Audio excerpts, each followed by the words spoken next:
Hi, it's Alexis, relationship therapist. In this video, we're going to talk about avoidant attachment style. I used to be dismissive avoidant. So in this video, I'm going to share with you the psychology, the personality of avoidant people from my point of view as a therapist, but also from my point of view as a former avoidant. So if you're dating someone who's avoidant, if you have had a relationship with someone avoidant, and you want to figure out how the hell do they function, where is it coming from, how it manifests in the relationship, bear with me and explain everything after the jingle. IGetMyExBack.com. Everyone deserves a second chance. So where attachment styles come from, where this theory comes from, it comes from a psychologist called John Bowlby, a British psychologist, who highlighted that our emotional bonds formed in early childhood will impact our future relationship. And so they refer it as primary attachment figure. When we are children, our primary attachment figures are our parents. When we become adults, we attach to someone else, to a primary attachment figure, to our partner. And this is why sometimes we tend to act like little kids with our partner. And I will explain throughout this video how the different coping mechanism, ways of thinking from childhood will always have an impact as adults. And so it's really looking at very simple sort of grading system about closeness and security with people. When you are a baby, a kid, the only thing that matters is, can I get reassurance from my primary attachment figure? Can I feel safe with that person? Okay, and depending on the response from adults, they will construct a different attachment style. There are four main styles: secure attachment, anxiously attached, so anxious preoccupied, dismissive avoidant, and people who are avoidant and anxious, they are called fearful avoidant. And this was expanded by Mary Ainsworth through the strange situation study, where she basically took babies away from their mothers and looked at their reaction and realized that very early on, around 2 years old, kids have very different behavior, very different responses. The secure kids will tend to regulate very quickly with their moms when their moms will take them in their arms. Anxious kids will seek reassurance from their parents, but that wouldn't be enough. They wouldn't be able to co-regulate with their parents. They will be very upset, still very upset that their parents left them. Avoidant kids, and this is what we will cover today in this video, they leave the room and they don't care. They don't care that their mother is in another room. They don't care that they left. They just feel like, okay, whatever. And you see, this will really play a very important part in how they perceive relationship, how they perceive trust, how they perceive dependency with people. Because with this simple experiment, it's fascinating. Have a look online and Google strange situation study. I've done a reel about this on Instagram as well. It's fascinating to see that some kids, they just like don't care at all. One way to look at the four attachment styles is if you look from a point of view of anxiety and avoidance. So top left is people who have low anxiety and low avoidance. They're not scared of being connected with someone. They're not scared of intimacy. And they also are very confident, or more confident than the average people. So they have a positive model of themselves and a positive model of others. Okay, that's the secure. That's where we should aim to be. Now, if we go to the top right, is people who have low avoidance. They have positive model of others, but they have negative model of self. So if you're anxious preoccupied, for instance, and you put your partner on a pedestal, you put your ex on a pedestal, this is how it plays out. You have a negative view of yourself and a positive view of people, assuming that everybody is better than you. I exaggerate, but just to make a point. Now, if you have a negative view of yourself and a negative view of people, then you are fearful. You're fearful, it's hard for you to trust people, it's hard for you to trust yourself. And so you will always alternate between this need of intimacy and being scared of intimacy. Now, the people I want to focus on is the people on the bottom left of this graph, is people who have positive model of themselves. They are fairly confident, they come across as very confident, but have a negative model of others. So they are highly avoidant. And that's why sometimes we refer dismissive avoidance as island. They're self-sufficient, they are people, they've been told that they're great, for instance, but they don't feel like they need anyone. They are kind of, it's me against the world. Okay, so just to summarize a little bit those 4 attachment styles. Now, 5 main characteristics of avoidant attachment style. If you're dating someone who's avoidant or you're not sure, have a look. Maybe you can tick all of them. Looking at this list, I might tick 4, not the 5 ones. First one, they value independence and self-sufficiency. So it's me, I'm my own boss, I do my own thing, and I don't have to rely on anyone. Second one is they appear aloof or emotionally distant. You are sad, you want to connect emotionally, you want to share an emotion. They're like, they don't know. They're kind of very clumsy in that sense. Third one is that they use what we call deactivating strategies to push away closeness or emotional connection. So deactivation strategy, first of all, activation. We all have a need to be attached to someone. Anxious people will overactivate their attachment system. Avoidant people will deactivate. They will go against this natural force of the need to be attached to someone. And so they will use ways for them to feel like, oh yeah, that person is not the right person. They are too much, they are too something. Sort of reinforcing the idea of I need to be on my own. The 3 ones, I would take the 3 ones. Fourth one, they struggle trusting people. Again, it's the idea of perhaps negative, and we'll discuss about the childhood in a second, negative experiences. And so, again, they are scared of dependency. If you rely on me, if I rely on you, it's going to be difficult for me to function. And fifth one, they may prioritize work or hobby, because basically when you're at work, when you do your own thing, you're on your own, you're in your zone of flow, you don't have to necessarily rely on people. And very often avoidant are hard worker people, because at work there's no pressure, there's no emotional pressure at work. You don't have your boss crying or your colleagues crying on your shoulders or venting. Maybe it happens, but not most of the time. And so that's easier for them to navigate a space where it's very much formal relationships. So I would tick number 5 on this one, not number 4. I trust people. I believe people are great. It's just the circumstances that push them to be not so great.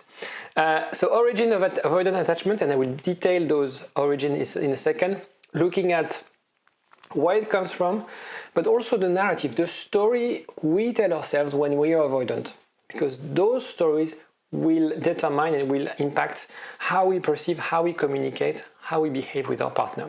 So the first one is emotional distancing. Second is the lack of warmth. Vulnerability is bad. Self-soothing as the default.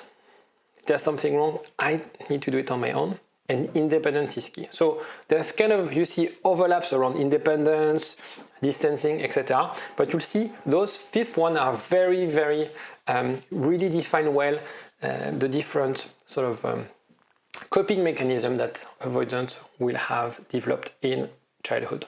So the first one is emotionally unavailable. So caregivers who were emotionally not available. It doesn't mean, and I forgot to mention that those kids, those people have had traumatic childhood. I haven't had a traumatic childhood. My parents were loving parents, they're amazing, but to some extent I felt they were not emotionally available because mainly they were working super hard at long hours. And so the narrative, what's happening in the child's head is no one comes when I'm sad or hurt, so why bother, right? So maybe it will happen a few times, maybe it will happen one time and it will be very intense. They anchor this idea that, well, nobody is there for me. I have to do it on my own. And so over time, they will accept the fact that they can't seek support. what it means in relationship. How do you build intimacy? You build intimacy when you ask people for help. When you show them like, can we collaborate on this because I'm having a hard time, because in a way I'm imperfect and together we can create a solution. From this point of view, you feel like they can't do it, right? It's very difficult because they're hardwired not to be emotionally available because they have no clue. It's something kids need to be taught. Second one is the lack of warmth and responsiveness from caregiver. So for instance, kids will feel even if I try to share something important, they don't care. Kids, they want their parents to be proud, and it's probably the same for everyone else. So also what happens, what you have to understand is the experience of a child. Their parents are gods. Whatever they say, whatever they do, this is the baseline. This is reality. That's how to deal with relationships. And so when they don't have responsiveness, when they don't have that warmth, for them, that's the way it is. That's the way you communicate. That's the way you hang out with people. That's the way you form a bond with people. Therefore, they assume or they build this idea that it's safer not to share or to get too close to people. Because that's what I saw. That's my model. And this is why sometimes avoidant tend to mistrust relationship. I can't rely on anyone. I have to rely on myself. And maybe it's not only because of the way they were treated, but also the stories they heard their parents telling them. Third one, vulnerability is unacceptable and will lead to rejection. So for instance, a kid who would complain, who would be sad. Last time I told them how I felt, they made fun of me. As a consequence, being open, sharing my emotion, leads to more pain. We anchor this idea, and we sort of expand this, we compound this over 10, 20, 30, 40 years. And so we feel, okay, I need to hide my true feelings, right? I need to hide because otherwise I have an experience, I have a bad experience of this. Last time I did it, it hurt, so I'm not going to do it again. And the problem is, with any of those things that I will discuss is that the problem they became avoidant is because when they use those strategies, those coping mechanisms, it worked. So when you're a kid and you don't share your emotion or you don't rely on people, nothing bad will happen to you. Nothing. That's what happened. That's what happened to me. It's like, because it's working for you, why would you stop doing it? And it's when you become adult, when you try to create a bond, create a successful relationship with someone, where you feel like actually this recipe is not working in that context. Let me give you another very, very clear example. This ability to learn how to self-soothe. So in the Mary Ainsworth experiment, the kids, you can see that they develop this idea of self-soothing. They are sad, they're distressed, they don't enjoy that their mom has left the room, but they have this ability to self-soothe. And they anchor this idea that crying or asking for help doesn't change anything. If I cry in my bed, nobody's coming to see me. So I better find ways for me to deal with this. And this is so strong because in this idea becomes like, I have a superpower. I don't need anyone. If I'm sad, if I'm stressed, I can rely on myself. And so the problem is that when you are in a relationship with someone who's anxious, someone who's secure, you have difficulty to co-regulate with someone. And so when you're sad, you will withdraw. For instance, when you're stressed, you have a problem at work, you won't talk to your wife about it. You will keep it to yourself. But the problem is that in the context of a relationship, when you build trust, when you share things, it's very difficult to be on the other end and feeling like you have a problem, talk to me, I'm here for you, right? And that's why it creates a lot of tension, a lot of misunderstanding, dating someone avoidant. The fifth one, that put a smile on me when I wrote this slide because that's something that happened on holidays with my parents and my kids. Being encouraged to be independent. So what happens? So the story is that I was on holidays and my mother was looking after my youngest. And when I came back, she was like, oh yeah, he's really cute, he's super nice. And the thing she said to say that he was a great kid, that she loves spending time with him, she said, he's great, he can play on his own. And he didn't bother me. So for her, that's what she was expecting, like a good kid, a kid that I love spending time with, is a kid that can play on his own. And I guess that was the same when I was a little kid. I would be sort of valued if I don't bother anyone. And so the thing is, the rationale is they seem happy when I don't need them. So I'll just do everything myself and they'll be proud, because every single kid wants their parents to be proud of them. And if what they're after is you being independent, playing on your own in your room, playing Lego without making any trouble, then I'm a happy parent. Then I will do that. I will play that role. And so the consequence is that you're going to refuse to ask for help. You keep problem for yourself. And again, I can do it myself and I don't need anyone. So I wanted to spend a bit of time for you to understand the original attachment of avoidant attachment, because all of those things will translate as adults. All those mechanisms will take place with your relationship. So the impact on relationship, obviously struggling with communicating the needs and desire. I keep things to myself. Another problem is that because they haven't been taught emotion, it's very hard for them to even understand their emotions. So the range of emotion is like, I'm sad, I'm happy. I used to think like, oh, I have great superpower, I'm always very flat, but in a way that's a bit sad. Always a potential for loneliness. If you're an avoidant and you want to be in a relationship, you'll find yourself dissatisfied in a relationship because you feel like, I feel that as we grow, I'm triggered and there's a force pushing me to break up with that person. Another impact is they will tend to maintain superficial relationships. It's going to be very hard to develop intimacy with people. So not necessarily in the context of loving relationship, but even with their friends. Another thing that will play a huge part if you are in a loving relationship with someone avoidant is the emotional closeness. If I tell you I love you, if I tell you I miss you, I will lose my sense of independence. I will become vulnerable. And I don't want to be vulnerable. I'm a strong boy. I don't cry. I'm not weak. Okay, so all of those things, there's a bit of a conflict and they need to relearn and change a bit of perspective on how things are. And obviously, perhaps you're watching this video for this reason.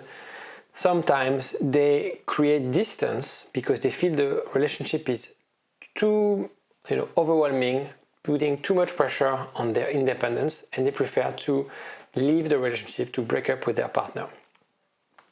I see 5 steps to manage attachment style, avoidant attachment, First of all, know yourself, which is true for any type of intervention, therapeutical intervention.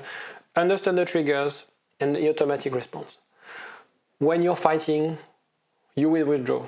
When there's something difficult, you will keep it to yourself. So understand that actually you are using a coping mechanism that is not working for you as an adult. Second element is obviously baby steps. It took you 30 years of programming to act this way, to develop those coping strategies that are working for you. It's going to take a bit of time for you to unlearn those things and gradually see change. So it's about finding those fears, finding those blockers, and try to confront them. Try to open up with someone you trust. Try to open up with your partner. It's about learning to talk a new language. So open communication about feelings, about needs. As I discussed, it's about name your feelings, name your emotions. That's the first thing when people, when we have a first session with people who are avoidant, that's the first thing I ask them to do is to work on their emotions. Try to see the broad range of emotions and name them and be aware of those rather than dismissing them. Fourth one is find an expert. It's always better, it's always more efficient to have someone in your team who either has been on that journey or is a specialist to help you explore those fears. All of this is very much unconscious, so you need someone to help you have a conversation to unpack those things. And learn new patterns, be practical. So the way I work is there's an element of, yes, history, background, childhood, etc. But you don't need to spend hours on this. It could be 1 or 2 sessions. And then it's really about the practicality of things. It's about how you implement it. And that's why the 5th one is make it stronger. So it's about building that emotional resilience. Step by step, you're building this emotional resilience. You test your trigger, and every single day you push the limit up to a point where you're finally secure, where you feel secure. Theory is great, practice is better. Have a look, there's a guide in the description if you want to learn more. Obviously in videos I'm kind of constrained to the amount of content I can provide, so have a look. There's plenty of tips, plenty of exercise if you're dating someone avoidant and you want to navigate this space, and if maybe you want to know whether it makes any sense to pursue this relationship with them, have a look in the description. If you have any comment on this book, also let me know in the comment section. In conclusion, embrace growth and connection. Growth is so important. It's very important to accept, understand that every single day you need to be better than the day before. That applies to every part of your life, regardless whether you're avoidant, anxious, anyway. But it's important for you to, yes, understand attachment theory, because that will explain most of your challenges in relationship. Attachment theory is the best predictor of relationship satisfaction. That's it. There's no other way around. If you master this, if you develop a secure attachment style, trust me, you will solve 90% of your problem in a relationship. So also understand that change is possible. I've done it. My clients have done it. They don't have any superpowers. They just have the willingness to do it. The mindset in terms of they know they can do it. Because some people, they have a fixed mindset. If you're dating someone who has a fixed mindset and they are avoidant or anxious and they feel they're going to be like this for the rest of their lives, my friend, you're wasting your time. If you're watching this video and you have a growth mindset, welcome to the club. So it's now just a question of implementing those changes. If you're avoidant, there's a learning curve in terms of learning that vulnerability is okay. It's fine to be vulnerable. It's fine to cry. It's fine to have wounds. It's fine to have traumas. What is not fine is not working on them. What is not fine is hiding them. It's also important because that's how you build connection. It took me years to understand this, that being vulnerable is the only way to build connection. And the way I found it is when I finally discovered that some of the people I would open up to were the ones who would also share their insecurities, their fears, their problems. And I would relate to them. I will feel safe with them. So rather than some playing games of I'm very strong, I have this overconfident traits, open up. It's fine. Nobody's perfect. We're humans, and it's about being human that you sort of build connection and intimacy with people. And all of that, you can learn it with therapy. And attachment-focused therapy is not like years of therapy. I've tried psychoanalytic as a client. It takes years. You don't necessarily see a lot of results right away. Attachment therapy, because it's focused on this part, is very much something where you can get a lot of results very quickly. So have a look online, find someone who can help you. Have a look in the description if you want to have a chat, and be more than happy to help if I can help. And that's it. Take care of yourself. I'll see you next time. Bye-bye.